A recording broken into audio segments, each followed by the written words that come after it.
보수정당 최초로 30대 당대표에 당선된 국민의힘 이준석 당대표를 만났습니다.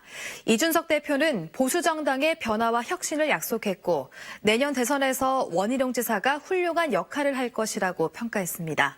하창훈 기자입니다. 안녕하세요. 네, 안녕하세요. 최근에 그 이준석 당내에서 이준석 열풍이 불고 있는데 이제 국민적 관심을 갖고 있어요. 어떤 이유 때문인지 좀 여쭤봐도 괜찮을지요?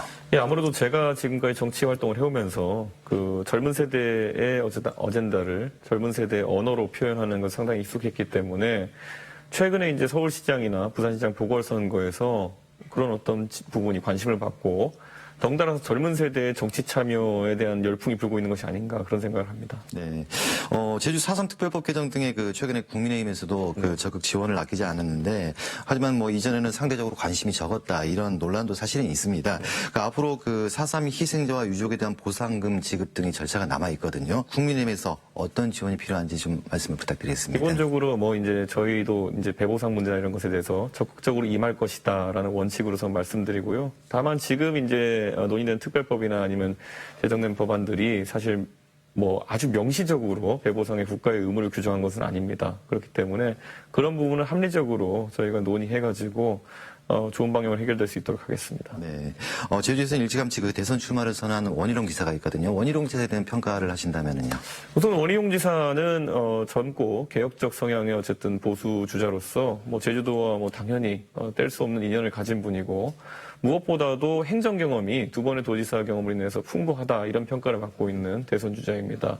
거기에 더해서 최근에 이제 젊은 세대와 교감하기 위해서 뭐 가상화폐 투자라든지 어떤 체험적인 활동도 많이 하고 있고 저는 뭐 당연히 제주도민들이 기대하고 대선에서 훌륭한 역할을 할 수 있는 분으로 전 뭐 평가하고 있습니다. 네. 당대표로 경쟁하고 있는 다른 후보분들이 공정한 대선 경쟁 관리가 안 될 것이다 이런 얘기들을 하고 있거든요. 이에 대한 견해는 어떻습니까? 제가 뭐 부친과의 인연으로 인해서 유승민 의원과 친소 관계가 있는 건 맞습니다. 하지만은 제가 뭐 지금까지 연설 등에서도 언급한 것처럼 저는 어쨌든 공적인 임무를 수행해야 한다면은 공과 사를 구분할 수 있다 이렇게 저는 말씀드리고요. 특히 제가 이제 버스론이라는 것을 이제 많이 내세워서 회자가 되고 있는데 제가 제공하고자 하는 것이 버스라고 한다면은 그 버스는 교통카드를 들고 있는 사람이라면은 누구나 탑승할 수 있는 그런 공공의 영역에 있는 어쨌든 대선 그런 경선 과정이 될 것이다 이렇게 약속을 드리고요. 그 안에는 당연히 아까 언급되었던 원희룡 지사라든지 이런 분들도 뭐 전혀 문제가 없이 탑승할 수 있도록 준비가 될 것입니다. 네.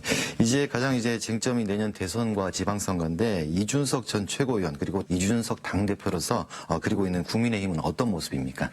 저는 우선 대선에서 이제는 약간 새로운 문화를 보여줘야 된다 이렇게 생각합니다. 저희가 전당대회에서 네거티브를 최소화하고 비전을 보여주기 위한 경쟁을 하고 있는 것처럼 저는 대선에서도 이제는 대한민국 국민들이 이념으로 갈라 싸우는 것이라든지 아니면 지역으로 갈라 싸우는 것에 대해 가지고 굉장히 부정적인 인식을 가지고 있습니다. 그래서 저는 아까 제가 어젠다를 얘기했는데 젊은 세대가 지금까지는 본인들의 어젠다가 여의도 정치권에서 다뤄지지 않다가 다뤄지니까 열광하는 것처럼 실제로 대한민국 국민들이 관심 있는 사안들을 다루면서 그것을 진지하게 논의하는 과정이 노출되어야 저희 당에 대한 관심도 올라가고 결국 성과도 좋지 않을까 이런 생각을 하게 됩니다. 네. 마지막으로 제주도민들께 한마디 좀 부탁드리겠습니다. 제주도에서 저에 대한 기대를 가지고 여러 제안을 주시는 분들이 있습니다. 그래서 아까 언급되었던 4.3에 대한 저희 당의 입장이라든지 거기에 더해가지고 제주도에 한창 이 인프라를 어떻게 확충할 것인가에 대한 문제도 있습니다. 뭐 폐기물 처리 문제부터 공항 확충 문제까지 이런 것들 물론 제가 뭐 사적으로 친분이 있는 원희룡 지사와의 면밀한 어쨌든 그 당정 협의를 통해 가지고 앞으로 꼭 추진할 수 있도록 하겠습니다. 앞으로 많은 역할 기대 부탁하겠습니다. 네. 감사합니다.